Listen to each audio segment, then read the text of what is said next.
boleh Datuk ceritakan sedikit tentang objektif penganjuran merentas tasik ini? Okey. Terima kasih, saya ucap tahniah terlebih dahulu kepada pihak sekolah kerana dapat menganjurkan acara merentas desa ini. Dan tujuan penganjuran ini adalah sebagai salah satu aktiviti riadah untuk kita para pelajar bergiat aktif, cergas dan hidup dalam suasana yang ceria dan mempunyai kesihatan tubuh badan yang sihat. Baiklah, soalan yang kedua, saya difahamkan penyertaan kali ini amat menggalakkan. Alhamdulillah, penyertaan terutama daripada para pelajar sangat menggalakkan pada tahun ini, dan istimewanya pada tahun ini kita mendapat sokongan daripada ibu bapa pelajar yang turut serta sama-sama menyertai acara merentas desa ini. Dan kita harap pada masa akan datang lebih ramai lagi penyertaan di kalangan ibu bapa, terutamanya dalam kita menyokong aktiviti sekolah, terutama seperti pada pagi ini. Baiklah. Terima kasih Datuk.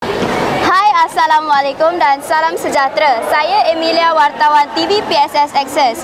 Hari ini saya berada di lokasi pertandingan merentas tasik bagi sesi 2025 yang telah berlangsung dengan penuh semangat dan meriah. Bersama saya sekarang ialah GPK Core Curriculum Encik Muhammad Zamzaidi bin Katimin. Mari kita dengarkan sedikit perkongsian daripada Cikgu. Bismillahirrahmanirrahim. Assalamualaikum warahmatullahi wabarakatuh. Terima kasih dan tahniah di atas kerjasama untuk kejohanan merentas tasik pada hari ini. Terima kasih kepada guru-guru, para pelajar, khususnya juga pada ibu bapa yang telah mengambil bahagian dalam acara merentas tasik. InsyaAllah kita akan adakan acara ini pada setiap tahun. Juga tahniah kepada para pelajar yang telah memenangi acara ini dan yang telah menjadi johan dan sebagainya, akan mewakili sekolah untuk peringkat negeri, dan saya ucapkan semoga berjaya.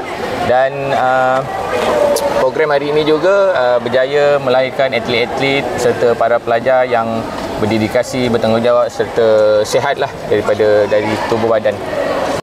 Seterusnya, kita bersama juara merentas tasik bagi kategori L15 Muhammad Muaz bin Darwis dari tingkatan 3 Sigma.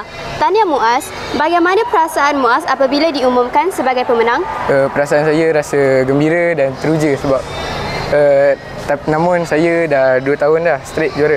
Apa pesanan Alia kepada kawan-kawan yang nak sertai merentas tasik ini pada tahun depan? Training yang banyak-banyak. Lepas tu jangan makan makanan pedas, high gas, semua tu.